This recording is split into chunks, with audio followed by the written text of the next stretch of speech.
Hi, welcome back. Thank you so much for choosing this course. It's a real privilege to be alongside you on your journey to improve your emotional health. And it's great to know that you're setting time aside to look after yourself. So, to get the most out of each module, I would suggest and invite you to do the following. Firstly, find an appropriate space. You may be in a public space with headphones or in a quiet room at home. Just find a space where you won't be interrupted and you feel comfortable watching these videos and learning. Secondly, have a pen and paper to hand, or at least some way of recording information. Please don't rely on your head to remember. It really is a very flaky and unreliable database. And finally, take a moment just to land here today. Take the deepest breath you've taken all day. Close your eyes if you feel comfortable to, and take another breath. Let the day that has gone before you just drift away and the day ahead disappear. You don't need to be anywhere else but here right now. And if you've got this far, then hopefully you've watched the introductory video. If you haven't seen it, or if you haven't watched it for a while, then maybe pause here and go back and watch it, as it introduces Rocky, the model we're going to use, and will give you a better understanding of the work ahead. Otherwise, let's crack on and meet Rocky again. Today's session is focusing on the supporting part of this model, the foundations. The foundations are universal needs that we all have. They are vital to every human's well-being. Most of them are quite obvious, and yet so many of us don't look after these very basic and manageable parts of our lives. Or we're not able to. When things get really tricky, we tend to try and control the things that are actually way out of our control, and we end up feeling quite helpless, while simultaneously ignoring these basic foundational needs, which are actually in our control. So our mental health and our physical health worsens. So yes, you may very well be aware of the foundations we're going to go through shortly, but does that truly mean you're actually attending to them, especially when you need them the most? Let's look at them in a bit more detail. The first one here is sleep. Sleep is incredibly important to our well-being. It gives the body time to nourish itself, time to recharge, time to repair. Now, I'm not showing up here as a sleep expert, and I'm not here to tell you how many hours of sleep you need, but only that it's important for you to check in on yourself and whether you feel you're getting what you need. We're all unique individuals. Some of us need 10 hours of sleep, some of us need 6 hours of sleep a night. The most important question is, are you getting enough sleep? Do you feel refreshed when you wake, or refreshed enough? Do you have enough energy to get you through the day? Is your sleep consistent or interrupted and disturbed? I invite you to do a little exercise and think about your sleep over the last week and give it a score out of 10, where 10 is I am absolutely smashing sleep, I get good, solid, regular sleep, and where 1 is my sleep is very disturbed, can't sleep at all. So score it between 1 and 10. Once you've done that, have a think, is that score enough to help you do what you need to do each day? So, say you've scored yourself 6 out of 10 for sleep, because maybe it's okay, but it could be better, because you go to bed a little too late, or maybe you wake up a lot in the night, and you believe that 6 out of 10 is not quite enough. Then what tiny tweak would improve your score? This may be something like agreeing with yourself to go to bed at a slightly earlier time, or deciding not to drink liquids before you go to bed. Tiny tweaks improve our foundation score by 1 or even half a point. It's not a massive life event. It's not a massive overhaul. We're not trying to get everything 10 out of 10. That feels unrealistic and probably not necessary. We're just trying to think, could this be improved? And if so, how? The next foundation is fuel. Now, fuel is what you eat but also what you drink. So your hydration is included. Again, is it good enough? Are you getting the fuel you need to get you through the day? And then, is the quality of that fuel and hydration good enough? As before, I'm not here as a dietitian or nutritionist, no fuel specialist to tell you what to eat, but just for you to be a detective on your own fuel. Are the sorts of food you're eating supporting your well-being? We know now things like sugar, caffeine, and alcohol are all things that can disrupt our nervous system and create agitation. So if we're feeling anxious and we're drinking caffeine drinks, we're possibly giving our nervous system way more energy, making it more agitated and increasing our anxious feelings. So an easy and obvious tiny tweak to start with could be cutting down the caffeine. So going for decaf drinks, for example, or water instead of high energy drink. You can take this detective work a step further and look at your energy throughout the day. Are there certain times when you feel a bit of a slump or feel more energized? You could keep a food diary just to see how what you're eating affects your energy. Again, we are unique individuals. Different foods affect us differently, and they affect us differently at different times of life as well. So what we might have eaten in our 20s and 30s might be quite different in our 40s and 50s. So continue being curious. As with sleep, I'm going to ask you to score your current fuel out of 10. 10 being the best ever, and 1 being the worst. And have a think about what that score tells you. All we're looking for, just to remind you, is this score good enough? Is this foundation solid enough to support me through my day?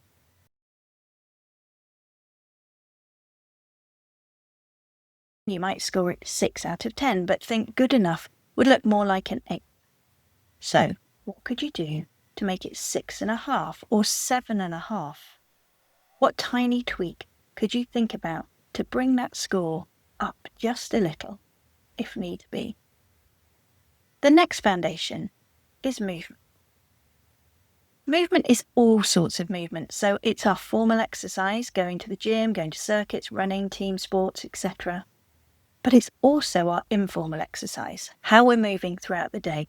Walking to work, walking to school, walking for fun, housework. Are we sat down quite a lot of the day? I really do love my job, but the one thing I don't like about it is how sedentary it is. I sit with clients a lot of the day, so I have to purposefully make sure I'm moving in other parts of my day and build it in. Movement is so important. All of these foundations are important, but in every study that has been done around what improves our mood most, movement comes top every time, even above things like medication. Being outside in nature is important too, which we'll come to, and being around people. So if we think about movement with people outside, there's a triple whammy right there. So what a great mood improver. Again, let's have a think about and score your movement, 1 to 10. Yeah, you go to the gym 5 times a week, but what are you doing the rest of the time? Are you sat at a desk? How do we invite a little more movement or break up the sedentary times? Can we have a leg stretch every hour or so, or maybe just do a few star jumps? Maybe if we're going to work, we park the car a bit further away, so we walk a little further, or get off the bus a bit earlier. A tiny tweak can make a big difference. Our fourth foundation is connection. All humans have an innate need for connection. We want to feel seen and heard. All of us have an innate built-in need to connect. However, how we connect is completely different for each of us. Connections can look different too. We have lightweight connections. For example, walking down the street saying good morning to another human and then saying good morning back. We feel seen and heard because somebody said good morning to us. That acknowledgement. It could be a medium weight connection, like our work colleagues, where we might only know their first name, yet we have this functional thing we make happen together, this project we're working on, even if we don't know much about their life outside of work. Or it can be a heavyweight connection, like our loved ones, partners, old friends, people with whom we may share a little more of ourselves, although not even these people know everything about us. For many of us, connection will be with other humans, but we can also feel connected to our gender, or our community, or the natural world around us, or an animal. It doesn't necessarily need to be a specific human, but some sense of belonging to something greater than ourselves. It's about building that connection in a way that makes sense to you. There's no formula here. You don't need X amount of heavyweight, Y amount of medium weight, anything like that. Whatever makes sense to you and your sense of belonging. So, how does your sense of connection come through, and how strong does it feel? Again, mark it out of 10. And reflect, is it good enough? Do you want to increase your score? Some tiny tweaks can be very simple, such as going for a walk and saying hello to the people you pass, or good morning to the shopkeeper when you buy your milk. Just being out and amongst people, feeling part of your community. That could be sitting in your local cafe, working or reading. Some tiny tweaks take a little more courage because it might mean inviting someone into your world more to form a better or deeper connection with you. This can feel uncomfortable because we never know how it will go, and we all fear rejection. But it can also be incredibly rewarding when it goes well. And you know what? We can cope if it doesn't happen. It might, for example, be a friendship we want to build stronger, or something you want a loved one to hear, to feel like you've connected better. So there may be some vulnerability involved. Quick aside, in Module 7 we look at things that may help with how you choose to build your connection tweaks. The final foundation is sunshine, being outdoors.